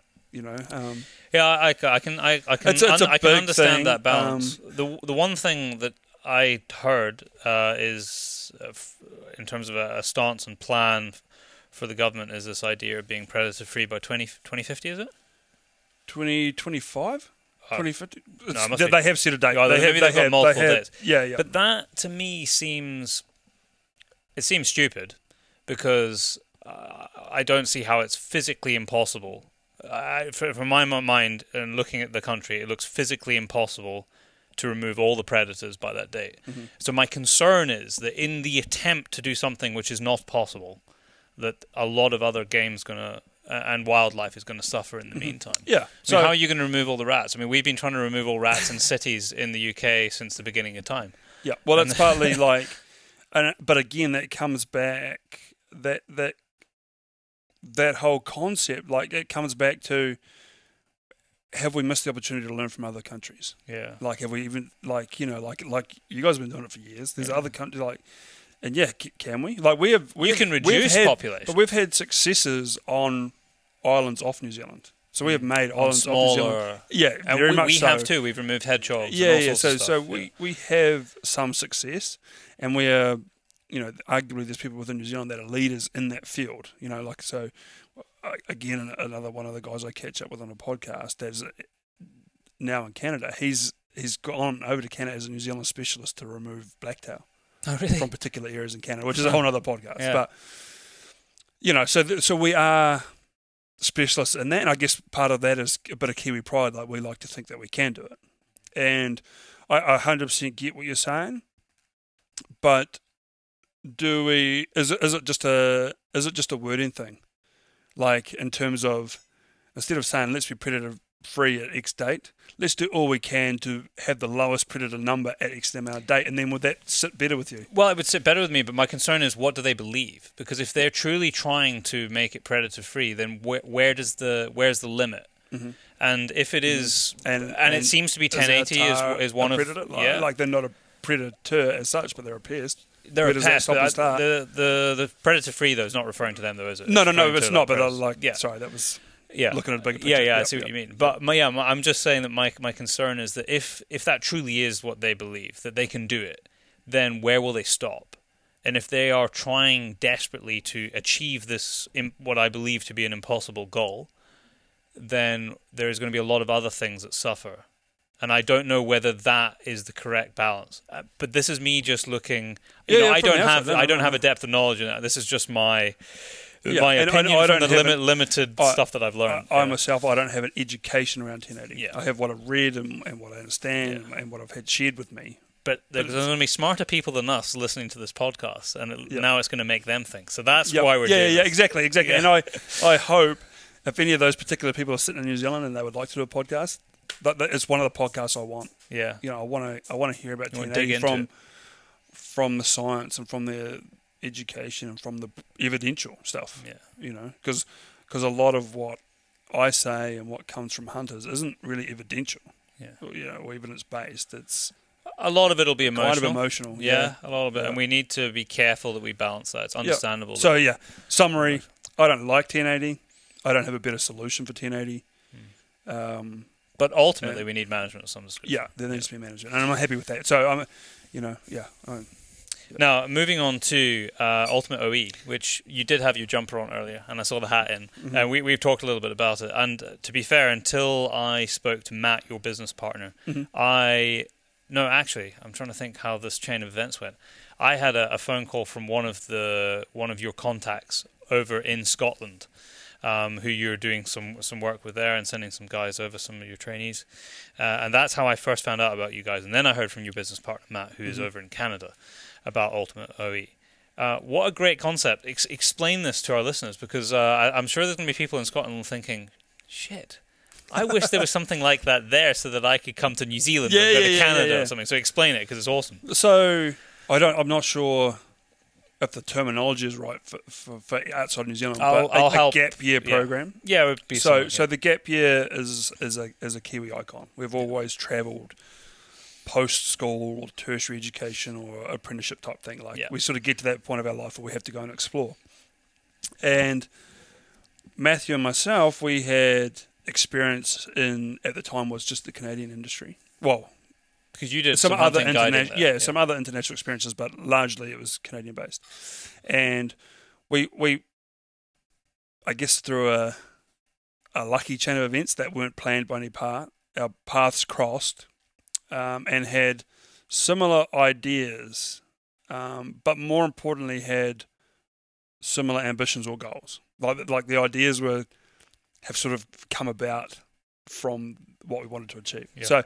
So in short, what we did was we created a gap year opportunity that had two, I guess, two resonating factors for us. And one was we wanted to get rural people overseas, and we felt that was a need because rural New Zealanders didn't really have that sort of there was always availability. But when I grew up in a rural town and I was a young fella, my gap year opportunity was to pour pints or make beds. Yeah. And it didn't sit with me.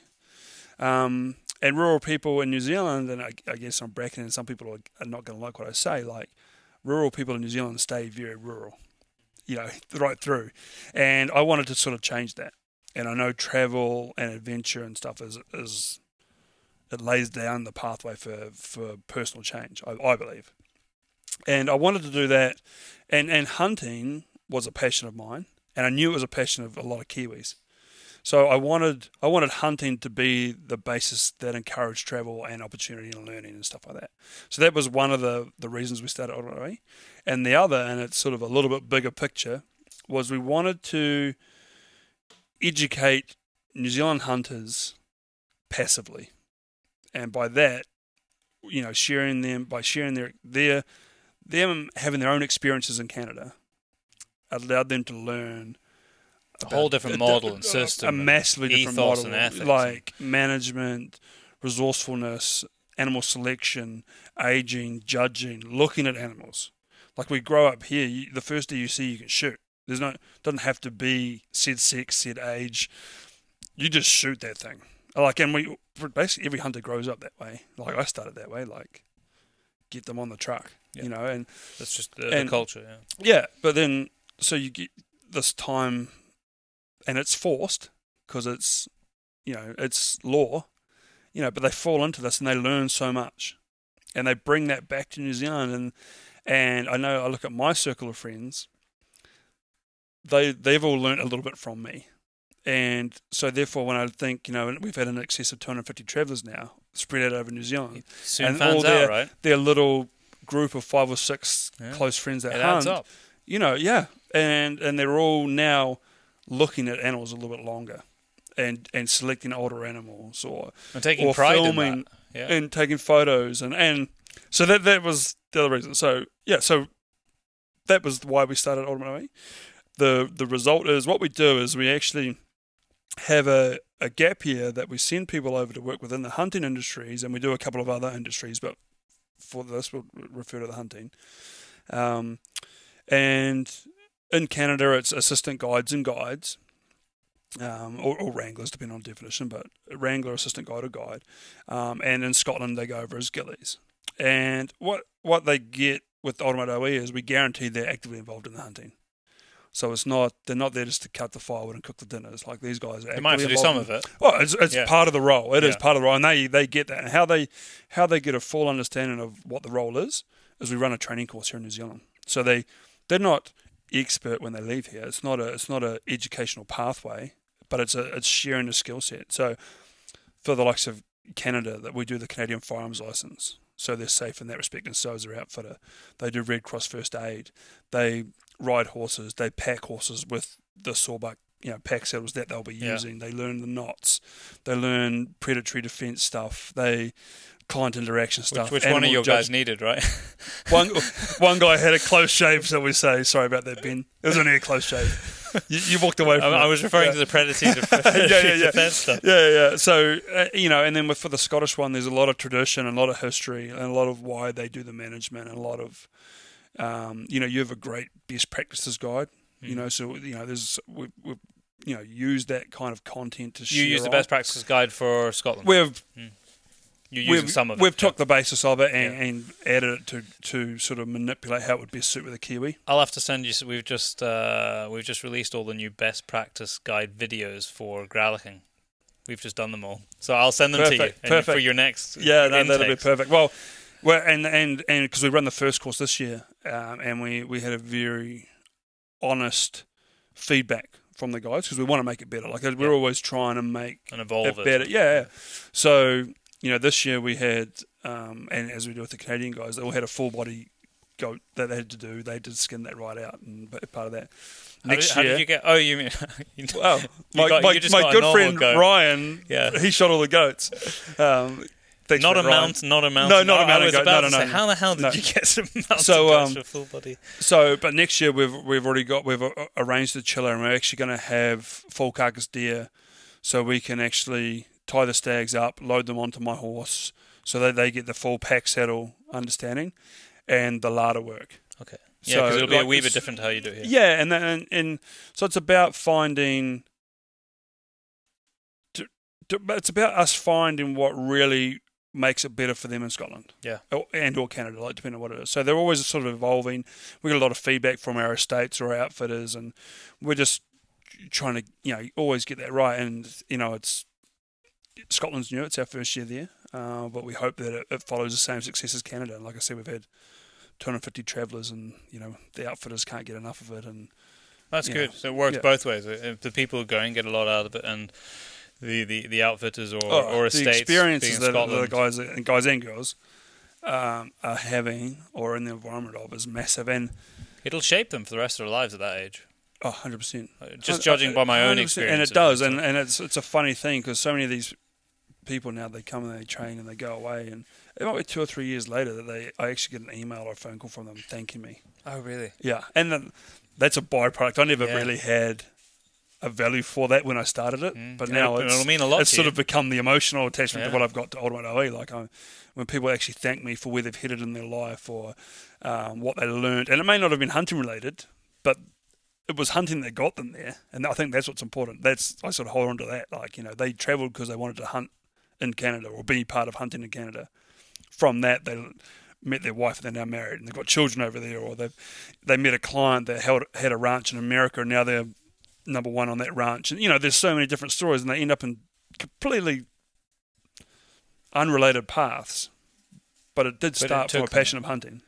And I always say to people that if you want to be involved in cool stuff and create opportunity for yourselves, you just have to put yourself out there. And it might not be your reason for getting out of your little town or your house and just getting out in the big world. Start meeting people and start experiencing life. Yeah, put yourself uncomfortable. Here's Kuran the Mumbler doing a podcast. You'll never know where it'll go.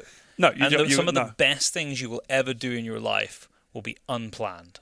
A lot of the best things and the best experiences and stories that I can now tell were unplanned. Like there wasn't a strategy necessarily that said, I need this experience, because you can't, because the best ones are not like that. I have found, now that I'm getting a little bit older, that from the bulk period of when I was living that way, I actually learnt that.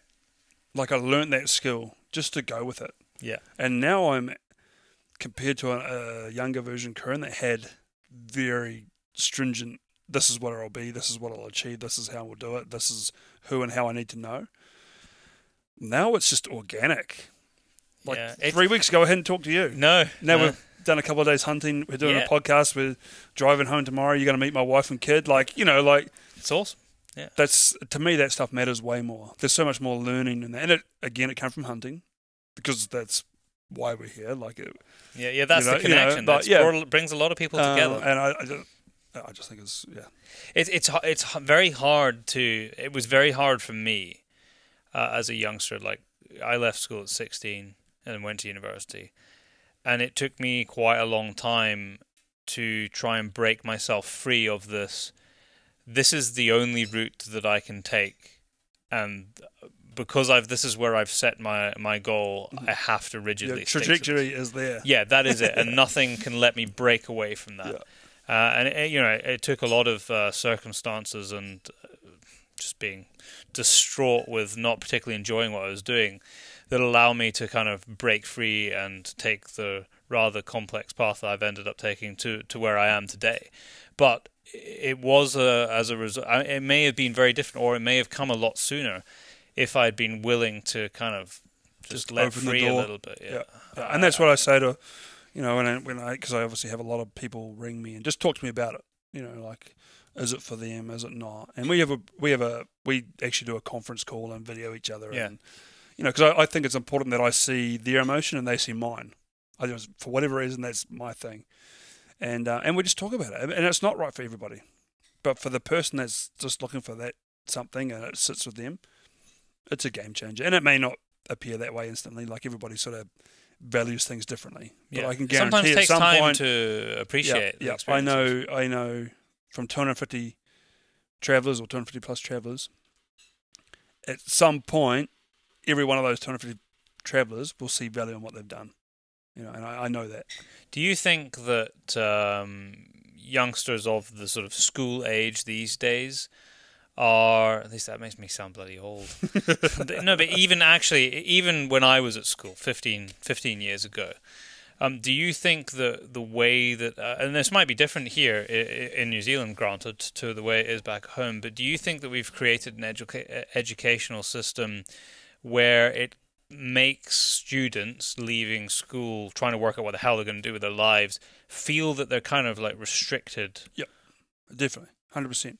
Like I probably wasn't that far that way, but my generation, jeepers, that makes me sound even older. You are older than me, so. Was more, if you weren't in university, you hadn't done it.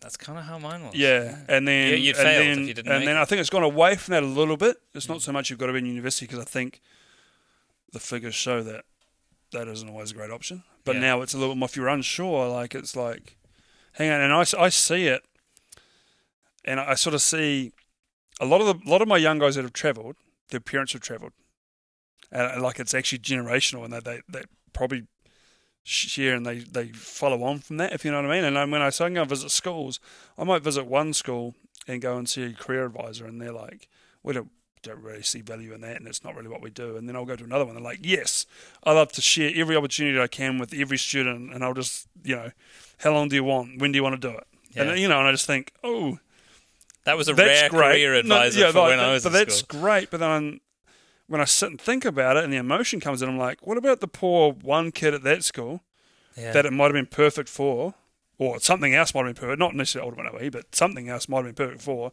and they never even got a look in. No. Well, that was my brother and I have talked about this before, but that was one of the issues at my school, and my school would have been pretty representative of most of them around the country, is that our careers advisors were frankly useless. Yep. Because they actually, sadly, had actually not experienced anything. Yep. And that's just a sad reality. That was just the fact of my experience. I see it firsthand over a multitude of schools. And so how are they going to say, well, actually maybe you should think about that, when all they had done in this particular instance is live in the local area pretty much, go from an educational system back into the educational system. Where's the world experience? And it didn't exist in our case. And I found that incredibly frustrating. Like, as I was going through university, I was thinking, why couldn't have someone just told me that there were other options? Yeah, well, Matthew and myself have spent a little bit of time and effort and money over the last couple of years, I guess, trying to follow our own entrepreneurial spirit in terms of personal learning and business learning and development and stuff like that. And one thing that has resonated with me is, and this is way off hunting topic, I've recently become a dad, and I already know that I want to encourage entrepreneurial stuff with my daughter in small forms. But I'm happy if she goes down a formal path, but I would love to if she just decides that she wants to do her own thing or head away in this direction. I would love that. Yeah. Happily support it and embrace it. Yeah. So. Well, it's been a great podcast. The families all coming back to the house. Yeah, they're all right coming now, back in now. I think that's a good opportunity for us to wrap up. We might very well do a little bit in the car tomorrow. We'll give it a go. We've got like 5 hours to drive back up the country. 5 hours of quality time. But no, it's been great having this chat. I'm sure a lot of people will have. I think there was a lot of takeaways from this, just in life in general, not just hunting. Yeah. It was across the board. Just to reinforce, if anybody wants to find out about Ultimate OE, how do they do it? Apart from so our website's probably the best point. So ultimateoe.co.nz, and follow us podcast, The Educated Hunter. Great. Yep. Nice and simple. All right. Thanks very much, Kuran. No, thank you, Byron. Pleasure. Thanks for listening to the show. Join us again in 2 weeks' time, where I think, like Byron said in the start of the show, it will be Jenna. That's the plan at the That's moment. the plan, but plans sometimes change. But yeah, right now it should be. If you want to listen to the show on other formats, Spotify is now one of the biggest places to consume podcasts. It's creeping up there. It's also on SoundCloud. We actually saw another one today. What was it called? Castbox or something? I'm sure it was something like that. Pod Hub, was it? Pod Hub. I don't know. There's so many of them out there. We are on nearly all of them. And We'd never heard of it before. We looked it up and we were actually on it. So I don't quite know how that happened, but our point is that we're on loads of different podcasting platforms, and some might be better than others. So just check it out, find what works for you. And if you're having an issue with the show, or you want to find a better way to consume it, just send us a message, because we haven't actually had one for quite a few months. But in the early start of when we first started doing the show, we got quite a number of messages, people saying, can you put it on this for me, because it's the way I consume podcasts, and we were able to do it. So if you are in that position where I really wish I had it on this podcasting app that I use, then let us know, and then we can sort it out. We are on YouTube, although I'm not quite sure why anybody would listen to a podcast on YouTube, because most people do it while they're doing something else, and it's quite hard to do that. I know some people just listen on YouTube because they might be on the computer, on their worktop desk. So we are there. Yeah. There's nothing to see for the vast majority of them. That will change in the future, but we are there if you want to listen on YouTube as well. If you want to get in contact with the show, it is podcast@paceproductionsuk.com. We are on all of the social medias: Instagram, Facebook.